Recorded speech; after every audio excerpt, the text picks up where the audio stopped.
Everyone, welcome to NCERT easy explanation. तो आज की इस वीडियो में हम लोग चैप्टर 8 को देखने वाले हैं, जो सेल और the unit of the cells के नाम से जाना जाता है। NCERT की जो न्यू एडिशन आई है, मैं उसी एडिशन से मैं इस वीडियो को कवर कर रही हूँ, ताकि पिछला भी हर एक चीज़ मैं आपको बता दूँगी और अभी क्या क्या चेंजेस आए हैं वो सब चीज़ भी मैं आपको कवर कर दूँगी। ठीक है, तो वीडियो में बने रहें और नीट के लिए अपडेटेड रहें। इसके अलावा कोई भी अगर आपके मन में क्वेश्चन हो तो आप मुझे कमेंट बॉक्स में आप मुझे कमेंट कर सकते हो। तो चलिए वीडियो स्टार्ट करते हैं। तो देखो बच्चों, ये सेल को ना हम लोग 5 टॉपिक में पढ़ेंगे। पहला होगा कि सेल होता क्या है, दूसरा है कि थ्योरी ऑफ सेल्स की कितनी थ्योरी दी गई हैं, उसका स्ट्रक्चर किस तरह का है, कितने टाइप्स के होते हैं, तो 2 तरह का होता है। ठीक है, next is when you look around, जब तुम अपने चारों तरफ देखते हो, यू सी बोथ, तुम लिविंग और नॉन लिविंग दोनों तरह की चीज़ों को देखते हो। You must have wondered and ask yourself, तुम मतलब सोचते होगे और खुद से पूछते होगे कि व्हाट इज़ इट, ये है क्या, और मतलब ये जो लिविंग ऑर्गेनिज्म है वो किस चीज़ से बने होते हैं।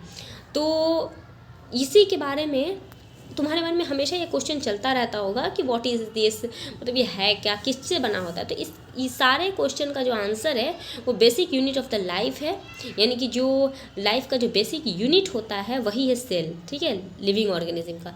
तो उसी के बारे में हम लोग यहाँ पे देखेंगे। देखो, जितने भी ऑर्गेनिज्म हैं, ऑल ऑर्गेनिज्म, वो किस चीज़ से बने होते हैं, तो सेल से बने होते हैं। तो तुम्हारा व्हाट इज सेल, सेल क्या है, तो उसका आंसर तुमको मिल गया कि सेल क्या है। तो all organism are composed of cells, यानी कि हर ऑर्गेनिज्म सेल से बना है। Some are composed of single cell, कुछ ऐसे होते हैं जो कि सिंगल सेल से बने होते हैं, जिसको हम लोग यूनिसेल्यूलर बोलते हैं। अगर कोई ऑर्गेनिज्म एक सेल का बना है तो उसको हम लोग यूनिसेल्यूलर बोलते हैं। जबकि कुछ ऐसे होते हैं जो बहुत सारे सेल्स के बने होते हैं, इसको हम लोग मल्टी सेल्यूलर ऑर्गेनिज्म कहते हैं। तो बहुत सारे बच्चों को कन्फ्यूजन रहता है यूनिसेल्यूलर और मल्टी सेल्यूलर में, तो कन्फ्यूज़ नहीं होना है बच्चों। यूनी का मतलब ही होता है एक, और मेनी का मतलब कि बहुत, मतलब बहुत सारे। तो ये बात आपके यहाँ पे क्लियर होगी। तो देखो, वही है व्हाट इज सेल क्या है, इसका देखो यहाँ पे डिटेल में दिया हुआ है कि यूनिसेल्यूलर ऑर्गेनिज्म जो होते हैं वो कैपेबल होते हैं किस चीज़ के लिए। देखो, नीट में इस वाले पॉइंट से ना कई बार क्वेश्चन पूछे गए हैं। क्यों, देखो मैं बताती हूँ यहाँ पे कि जो सेल होता है वो इंडिपेंडेंट एग्जिस्टेंस करता है, पहला चीज़। दूसरा कि ये परफॉर्म करता है एसेंशियल फंक्शन हमारे लाइफ का। पहला चीज़ कि वो अकेले भी रह सकता है, दूसरा कि हमारे बॉडी का एसेंशियल फंक्शन हमारे लाइफ को परफॉर्म करता है। Anything less than a complete structure of a cell does not ensure independent living organism, hence cell is fundamental structure and functional unit of the living organism. देखो, कोई भी चीज़ ना बिना cell का नहीं रहता है। ठीक है, तो सेल का होना हर जगह ज़रूरी है, इसलिए सेल को fundamental structural and functional unit कहा गया है। देखो, सबसे पहले सेल को किसने देखा था, तो यहाँ से भी क्वेश्चन आता है कि which of the who one saw the cell first. तो देखो, एंटोन वॉन लीवेनहॉक जो थे, उन्होंने पहली बार सेल को तो देखा था। डिस्क्राइब अ लाइव सेल, पहली बार सेल को किसने देखा, लाइव सेल को। तो देखो बच्चों, पहली बार लीवेनहॉक ने देखा था। यहाँ से बच्चों को कन्फ्यूज़न होता है, इसलिए ध्यान से देखो। दूसरा बात कि रॉबर्ट ब्राउन जो थे, उन्होंने बाद में डिस्कवर किया था न्यूक्लियस को बाद में पता लगाया गया।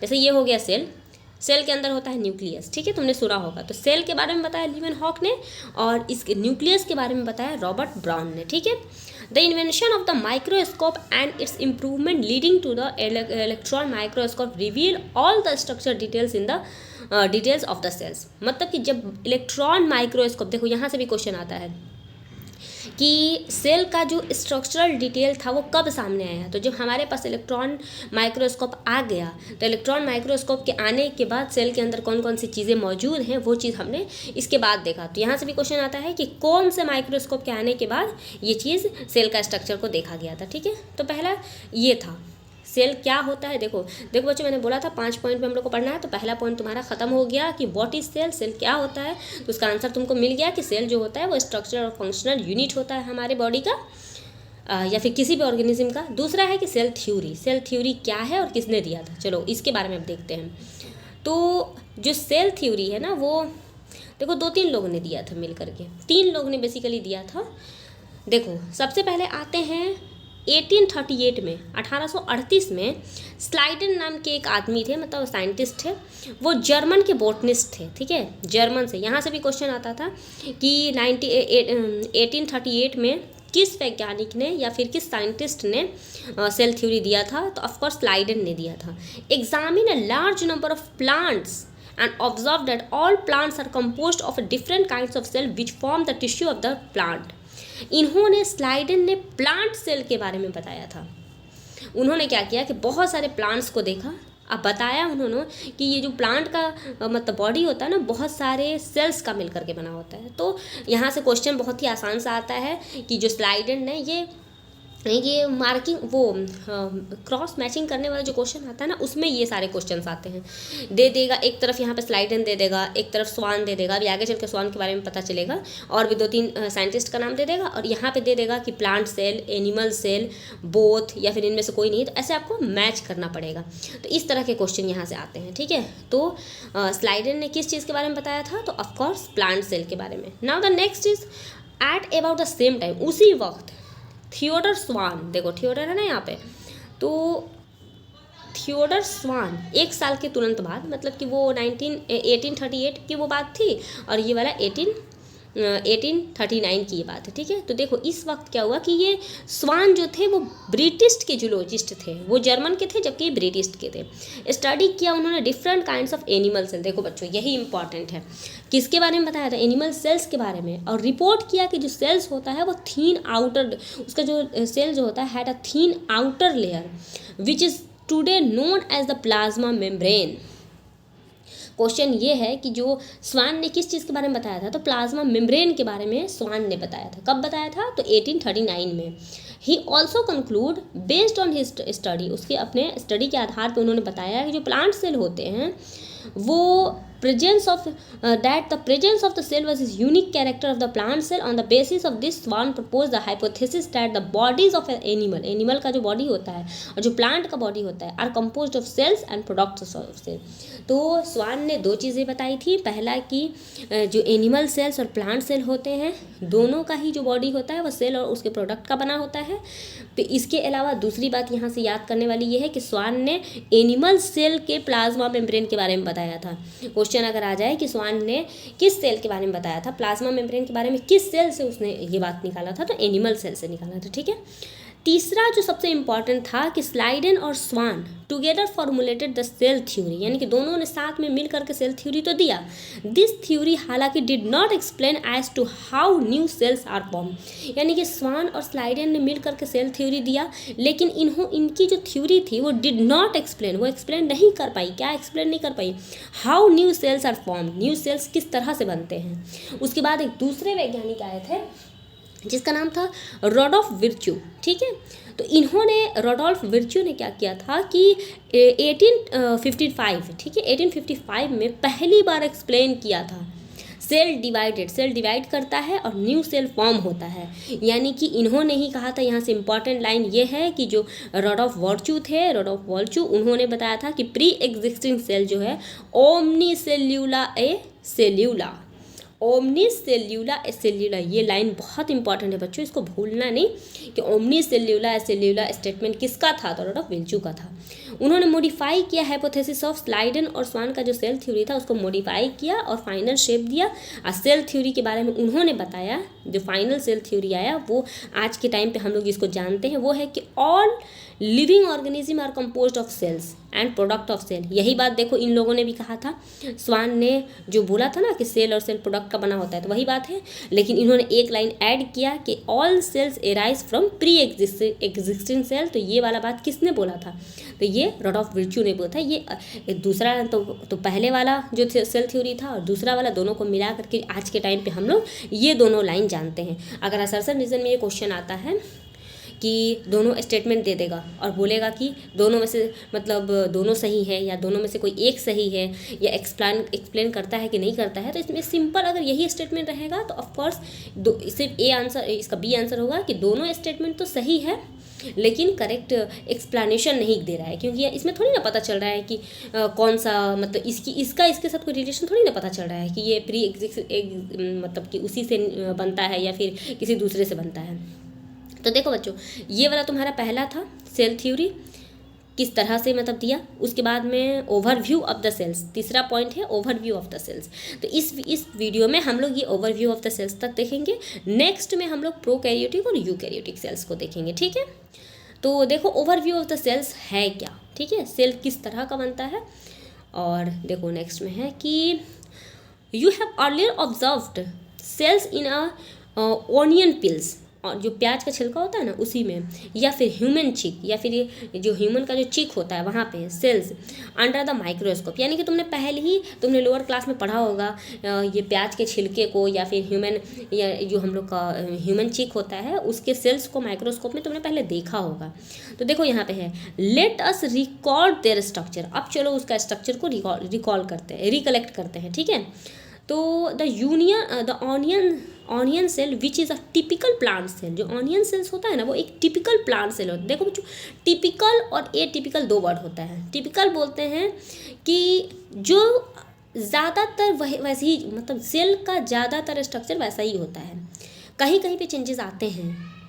सिंपल एकदम ये सेल का जो नॉर्मल स्ट्रक्चर होता है, अगर उस तरह का कोई सेल है तो उसको हम लोग टिपिकल बोलेंगे। और मान लो कि टिपिकल से हट के उसमें कुछ नई चीज़ें आ गई हैं तो उसको हम लोग एटिपिकल बोलेंगे। तो जो ऑनियन सेल्स होते हैं ना वो एक टिपिकल प्लांट सेल है, ठीक है।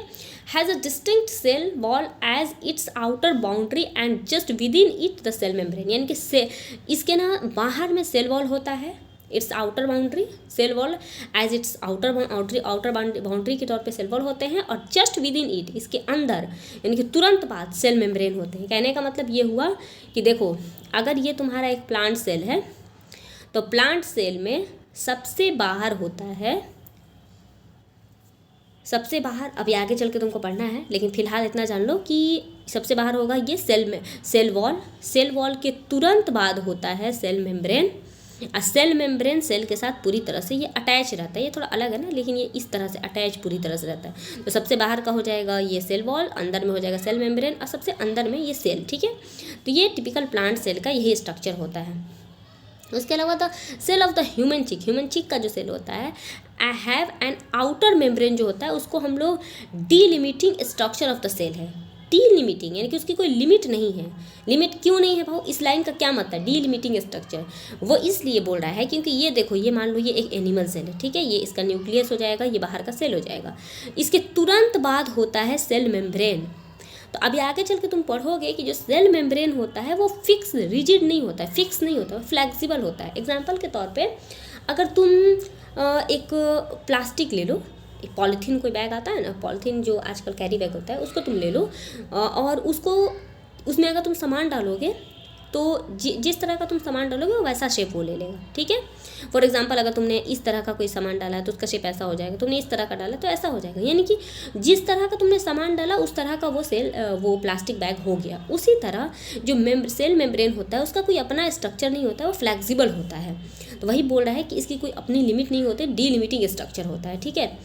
इसके अलावा inside each cell is a dense membrane bound structure, जिसको हम लोग न्यूक्लियस बोलते हैं। डेंस मेम्ब्रेन बाउंड स्ट्रक्चर, ये देखो ये हमारा सेल हो गया, सेल के अंदर ये जो स्ट्रक्चर होता है इसी को हम लोग न्यूक्लियस बोलते हैं। ये डेंस होता है, मतलब बहुत ही वो डेंस टाइप का होता है, ठीक है। दिस न्यूक्लियस कंटेन क्रोमोजोम, ये न्यूक्लियस के अंदर ही क्रोमोजोम होता है। तो आपसे कंफ्यूज नहीं होना है कि क्रोमोजोम कहाँ होता है। क्रोमोजोम जब भी होगा तो न्यूक्लियस के अंदर होगा, ठीक है। आगे चल के तुमको और डिटेल में पढ़ाया जाएगा, मैं बताऊंगी इसी वीडियो में आपको आगे चल के, लेकिन इतना याद रखो कि क्रोमोजोम जब भी होगा तो न्यूक्लियस के अंदर होगा। Which in turn contain the genetic material, देखो क्रोमोजोम के अंदर ही जेनेटिक मटेरियल यानी कि डीएनए होता है। Cell that have membrane bound nuclei, इसको हम लोग प्रोकैरियोटिक बोलते हैं। Whereas cell that lack a membrane bound nucleus called prokaryote. यानी कि अगर किसी सेल के अंदर, देखो इसका मैं फिर से आपको बना रही हूँ, ये हो मान लो एक सेल है, ठीक है, ये न्यूक्लियस हो गया। अगर इसका एक वेल बाउंड बाउंड्री है, देखो यहाँ पे बाउंड्री है ना इसका, तो ये हमारा यूकैरियोटिक सेल हो जाएगा। उसी तरह अगर मान लो ये एक सेल है, इसके अंदर ये इस तरह से कुछ है, ठीक है, ये फिक्स नहीं है, कोई बाउंड्री फिक्स नहीं है। तो ये हमारा प्रोकैरियोटिक सेल हो जाएगा, क्योंकि जो प्रोकैरियोटिक सेल होता है उसमें कोई भी मेम्ब्रेन बाउंड ऑर्गेनल्स नहीं होते हैं, तो न्यूक्लियस बी में भी मेम्ब्रेन नहीं होगा, ठीक है। इसके अलावा in both prokaryote and eukaryotic cell a semi fluid matrix, जिसको हम लोग साइटोप्लाज्म बोलते हैं, यानी कि इसके अंदर भी ये अगर यूकैरियोट है और ये अगर प्रोकैरियोट है, तो दोनों के अंदर एक सेमी फ्लूइड मैट्रिक्स होता है, जिसको हम लोग ये बीच में इस तरह से भरा रहेगा, ठीक है, यहाँ पे।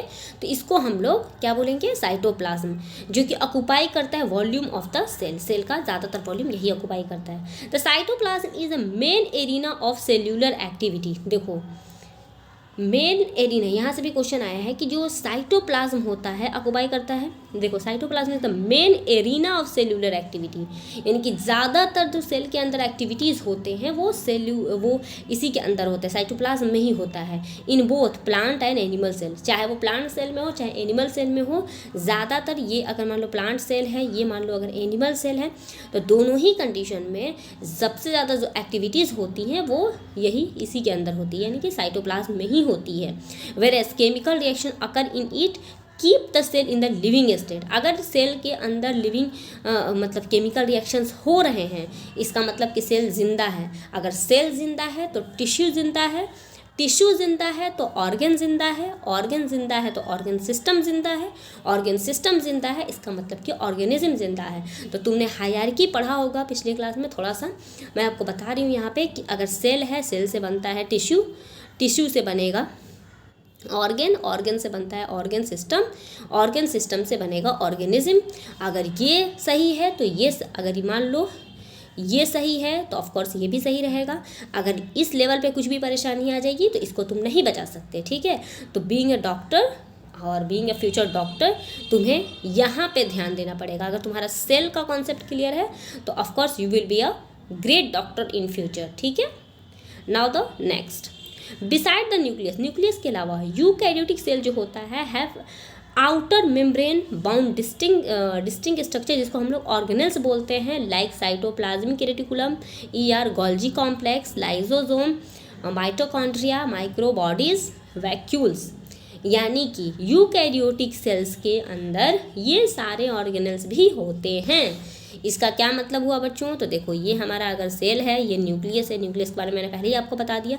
इसके अलावा यहाँ पे मान लो माइटोकॉन्ड्रिया होता है, गोल्जी एपरेटस इस तरह से होता है, यहाँ पे ये एंडोप्लाज्मिक रेटिकुलम और भी बहुत सारी चीज़ें हैं, जो कि सारी चीज़ें राइबोसोम वगैरह सब होता है। तो ये सब यूकैरियोटिक सेल्स में ही पाए जाते हैं, प्रोकैरियोटिक में नहीं होता है। नाउ द नेक्स्ट इज, जो प्रोकैरियोटिक सेल होता है लैक सच मेम्ब्रेन बाउंड ऑर्गेनेल्स। देखो मैंने बोला ना कि प्रोकैरियोटिक सेल में ये सारी चीज़ें नहीं होती हैं। राइबोसोम्स, नेक्स्ट वन देखो, ribosomes are non membrane bound organelle. इसको ध्यान देना, क्वेश्चन इस तरह से भी आता है, 4 इधर दे देगा और 4 इधर दे देगा। अब बोल देगा कि इधर मान लो राइबोसोम दे दिया, माइटोकॉन्ड्रिया दे दिया, न्यूक्लियस दे दिया और एक मान लो ईआर दे दिया, और यहाँ पे दे देगा कि single membrane, double membrane, non membrane या ऑल। तो इस तरह से तुमको मैच करना पड़ेगा, ठीक है। तो इस तरह के मैचिंग वाले क्वेश्चन प्रीवियस 4-5 साल में बहुत ज़्यादा पूछे गए हैं। इस तरह से सिर्फ दे देगा आपको और मिलाने के लिए बोल देगा। तो आपको पहले पता होना चाहिए कि जो राइबोसोम्स होते हैं वो नॉन मेम्ब्रेन बाउंड ऑर्गेनेल होते हैं, ये दोनों ही जगह प्रेजेंट हो। देखो non membrane bound organelle found in all cells, हर तरह के सेल्स में राइबोसोम प्रेजेंट होते हैं, both eukaryote as well as prokaryote. Within the cell, cells के अंदर जो राइबोसोम होता है found not only in the cytoplasm, सिर्फ साइटोप्लाज्म में नहीं प्रेजेंट होता है, but also within the 2 organelles, organelles के अंदर भी पाए जाते हैं। 2 ऐसे ऑर्गेनेल्स हैं जिसके अंदर राइबोसोम पाया जाता है। तो कौन कौन से ऐसे ऑर्गेनेल्स हैं, तो पहला है क्लोरोप्लास्ट जो कि प्लांट में पाया जाता है, दूसरा है mitochondria and on rough endoplasmic reticulum, यानी कि ये देखो माइटोकॉन्ड्रिया के अंदर भी राइबोसोम पाया जाता है, क्लोरोप्लास्ट के अंदर भी पाया जाता है और रफ एंडोप्लाज्मिक रेटिकुलम के ऊपर भी पाया जाता है। 3 जगह 2 ऑर्गेन, ये दोनों ऑर्गेनल हो गए और इसके ऊपर में पाया जाता है, ठीक है। तो राइबोसोम यहाँ पाए जाते हैं। जो एनिमल सेल होता है कंटेन करता है another non membrane bound organelle, इसको क्या बोलते हैं भाई, इसको बोलते हैं सेंट्रोजोम। जो क्या क्यों होता है, देखो कुदरत कोई भी चीज़ ना बेकार का नहीं बनाती है, तुम ही अगर पढ़ाई कर रहे हो, मान लो तुम दिन में 7 घंटा पढ़ते हो, तो 7 घंटा में तुम 5 मिनट भी ऐसी चीज़ नहीं पढ़ते होगे जिसका नीट से या फिर तुम्हारे एग्जाम से कोई रिलेशन नहीं हो। तुम वो वही सारी चीज़ें पढ़ते होगे जिसका रिलेशन तुम कहीं ना कहीं तुमको फ़ायदा मिलने वाला है। उसी तरह कुदरत कोई भी चीज़ बेकार में नहीं बनाता है। तो देखो, जिससे एनिमल सेल होता है ना, उसके अंदर एक नॉन मेम्ब्रेन बाउंड ऑर्गेनेल होता है जिसको हम लोग सेंट्रोजोम बोलते हैं। ये करता क्या है, तो ये सेल डिवीजन में हेल्प करता है। आगे चल के जब तुम सेल डिवीजन का चैप्टर पढ़ोगे तो उसमें ये चीज़ आएगा कि सेल डिवीजन में सेंट्रोजोम का बहुत बड़ा इंपॉर्टेंस है और किस तरह से सेल डिवाइड करता है और मियोसिस और माइटोसिस में इसका क्या रोल होता है, हर चीज़ वहाँ पे डिटेल में मैं आपको बताऊंगी। वहाँ पे इसका रोल भी मैं आपको बताऊंगी। फिलहाल इसका नाम जान लो। इसके अलावा cell differ greatly in size. Cell का साइज देखो, अब आया साइज पे बात। ग्रेटली साइज उसका वेरी करता है, शेप वेरी करता है, एक्टिविटीज वेरी करती हैं। एग्जाम्पल के तौर पर जो माइकोप्लाज्मा होता है, इसको हम लोग स्मॉलेस्ट सेल बोला जाता है क्योंकि इसका जो लेंथ होता है ना 0.3 mm इन लेंथ होता है। जबकि जो बैक्टीरियल सेल होता है, ये देखो, जो बैक्टीरियल सेल होता है, ये बैक्टीरियल सेल का जो लेंथ होता है वो 3 to 5 mm माइक्रोमीटर होता है, ठीक है। और इसके अलावा जो लार्जेस्ट आइसोलेटेड सिंगल सेल होता है वो egg of the ostrich. Ostrich का जो अंडा होता है वो सबसे बड़ा आइसोलेटेड सेल होता है। यहाँ से भी क्वेश्चन आया है बच्चों, ये भी मिलाने वाले क्वेश्चन में आया था। एमाउंग मल्टी सेल्यूलर ऑर्गेनिज्म में जो ह्यूमन रेड सेल होता है, यानी कि आरबीसी जिसको बोलते हैं, उसका जो डायमीटर होता है वो 7 माइक्रोमीटर होता है। नर्व सेल जो होता है हमारे बॉडी के अंदर, वो सबसे लंबा सेल होता है। तो अगर क्वेश्चन ये है कि which of the following is the longest cell, तो of course nerve cell. Cell also very great in size. Cell का साइज शेप भी उसका देखो वेरी करता है। ये तो साइज था, शेप भी वेरी करता है। दे मे बी डिस्क लाइक, वो डिस्क लाइक हो सकते हैं, पॉलीगोनल हो सकते हैं, कॉल्यूमनर हो सकते हैं, किफॉइडल हो सकते हैं, थ्रेड लाइक हो सकते हैं, इवन इरेगुलर भी हो सकते हैं। तो आप ये नहीं बोल सकते कि सेल का साइज जब होगा तो इसी तरह का होगा, ये भी नहीं बोल सकते हमेशा इस टाइप का होगा। सेल का साइज मे बी ऐसा, may be irregular, may be polygonal, of course different types of cells, ठीक है। तो shape of the cell may vary with the function of their activity. Cell का साइज क्यों, सेल का जो शेप होता है वो क्यों, मतलब डिफरेंट टाइप के शेप्स होते हैं, वो इसलिए होते हैं क्योंकि उसका फंक्शन अलग अलग उसको परफॉर्म करना होता है। फॉर एग्जांपल नर्व सेल है, नर्व सेल मान लो यहाँ पे हमारा ब्रेन है, यहाँ पे पैर है, तो करना क्या है कि यहाँ से यहाँ पे लेकर के मैसेज जाना है। तो ये लंबा अगर रहेगा तभी ना यहाँ से यहाँ तक लेकर के जाएगा। अगर मान लो कि ये इस तरह का सेल हुआ तो ये यहाँ पे स्टार्ट हुआ, यहीं पे ख़त्म हो जाएगा, तो यहाँ तक पहुँच पाएगा, तो नहीं पहुँच पाएगा। तो इसलिए मान लो आरबीसी है, आरबीसी का साइज़ अगर बाइकॉन्केव नहीं हुआ, अगर वो लंबा हो गया तो उसमें कुछ अटेगा नहीं, अटेगा, तो इसलिए इसका साइज़ वैरी करता है। तो आई होप आपको वीडियो अच्छी लगी हो। पार्ट 1 यहीं पे हम लोग कंप्लीट करते हैं। उससे पहले मैं आपको ये ज़रूर बताऊँगी, वेट, ये देखो सेल का ना कुछ शेप और साइज़ यहाँ पे दिया हुआ है। इसको ये डायग्राम, मतलब ये जो फिगर है इसको ज़रूर याद रखना। ये देखो, ये आरबीसी का डायग्राम है, बाइकॉन्केव और राउंड होता है। जो वाइट ब्लड सेल्स होते हैं जिसको डब्ल्यूबीसी बोलते हैं, वो एमेबॉयड होते हैं, ठीक है, उसका कोई फिक्स शेप और साइज़ नहीं होता है। इसके अलावा जो एपिथेलियल सेल्स होते हैं, कोल्यूमिनर एपिथेलियल सेल, वो लॉन्ग होते हैं और नैरो होते हैं। ये हमारा नर्व सेल है, देखो ये ब्रांच होंगे और लॉन्ग होंगे। तो इस टाइप के क्वेश्चंस भी आते हैं, बहुत इजीली आप इसका आंसर कर सकते हो। बच्चे बोलते हैं ना कि बहुत कैसे होगा, कैसे हम बायोलॉजी की तैयारी करें। ऑफकोर्स आप बहुत इजीली आप कर सकते हो, लेकिन हाँ आपको उस पॉइंट पे फोकस करना पड़ेगा जहाँ से क्वेश्चंस ज़्यादा आते हैं, ठीक है। उसी तरह ये देखो, ये प्लांट के अंदर पाया जाता है, इलोंगेटेड है, ट्रैकिड्स जिसको बोलते हैं। आगे चल के जब मैं प्लांट का चैप्टर पढ़ाऊंगी तो उसमें मैं बताऊँगी कि ट्रैकिड्स क्या होता है। ये इलोंगेटेड होते हैं। इसके अलावा मेसोफिल्स जो सेल्स होते हैं वो राउंड और ओवल होते हैं। तो चलिए ये वाली वीडियो यहीं पे ख़त्म करते हैं। पार्ट 2 इसका इसी वीडियो के डिस्क्रिप्शन में पार्ट 2 आपको डाल दूंगी, जिसमें आपको प्रोकैरियोटिक और यूकैरियोटिक सेल्स के बारे में बताया जाएगा। अगर वीडियो अच्छी लगे तो like, share and subscribe. Thank you.